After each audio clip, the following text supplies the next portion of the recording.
All right, everybody. Hope everyone's doing well. I want to do a video talking about a repair I had to do on this driver's side rear door of my 95 E250 4x4 camper van project here. This may be useful though for any of you who just have 250 or other vans and have a similar problem. So on these Class Bs, the gray water tank sits underneath, so there's not room to put the spare, coupled with the fact that because this is a four-wheel drive, the tires on this are a little bit bigger. They're about 31-inch tires or so, give or take a little bit. But on the Class Bs, because of that gray water tank, and in this case also the size of the tire, they have this relatively standard and universal tire rack.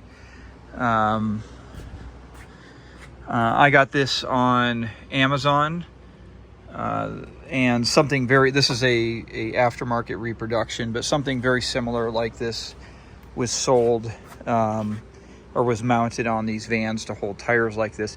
My point being is that they're very common. I bought this on Amazon. I think it was about 130, 140 bucks. But what had happened was the original tire rack that was mounted to the door was mounted directly to the sheet metal of the door itself. It became loose.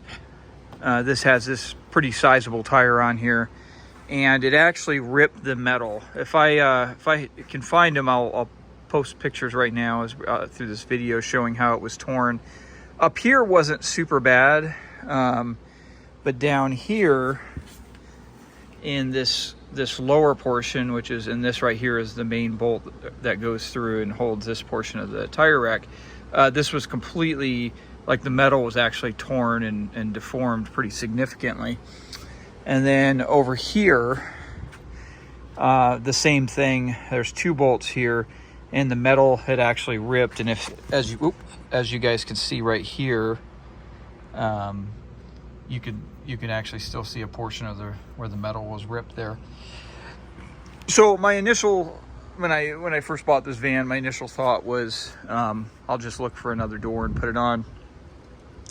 But I got thinking, maybe there's a way I can actually repair this. So what I did is I just went to the home store, Lowe's specifically in my case, and they're pretty pricey, but in lieu of having to buy a lot of metal or having access to a metal shop, went ahead and bought them. But I bought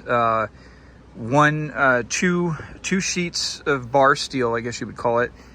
This one was 3 inches wide by, I think it was 36 inches. And then the one here is 4 inches wide. I think this was also 36 inches if I remember correctly. So what I did is, the length here was somewhat arbitrary, but I did want to occupy a lot of real estate. So this is about 1 foot long by 4 inches.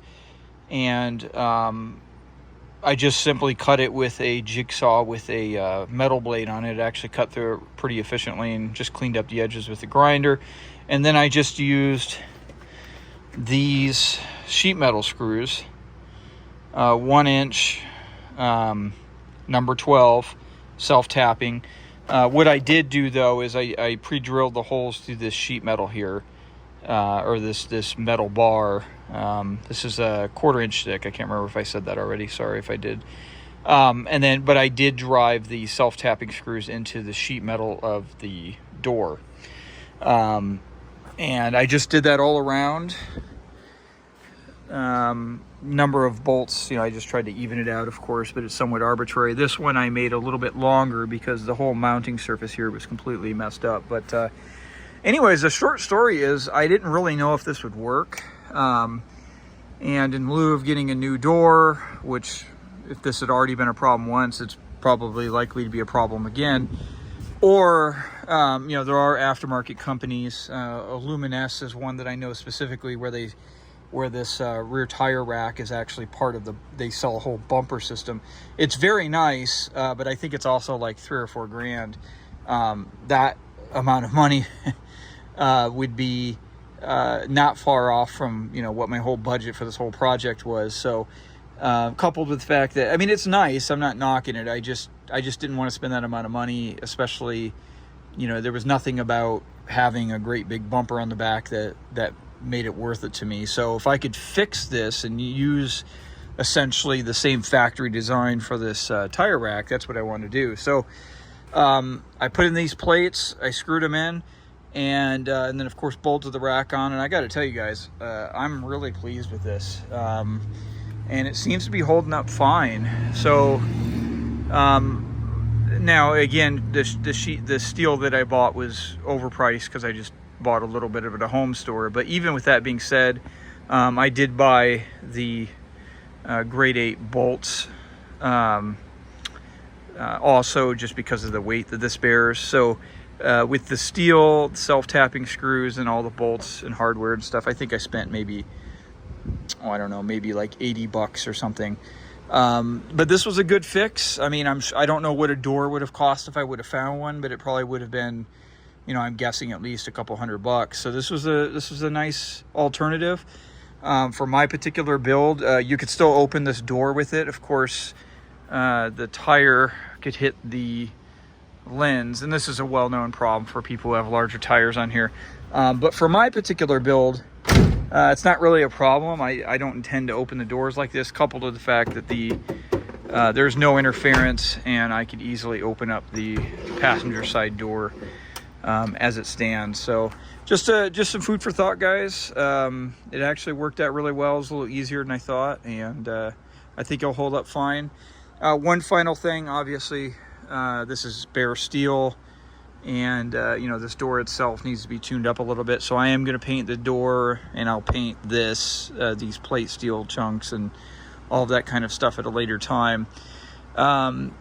Now this is a 4x4 rig. It's kind of, you know, like the fact that these steel pieces stick out and these bolts stick out, and I'll paint over them and all, like, that doesn't bother me. Obviously, you know, if this might, you know, if you had like a pristine van and this just happened to be the only problem, you know, you may not like this solution. I totally get it. But in this case, I'm fine with it considering the use of this. But yeah, might want to check it out, guys. I was really impressed. Seems like it's going to work out well, and we'll go from there. So thanks for watching, guys. I got some additional updates I'll post in the near future.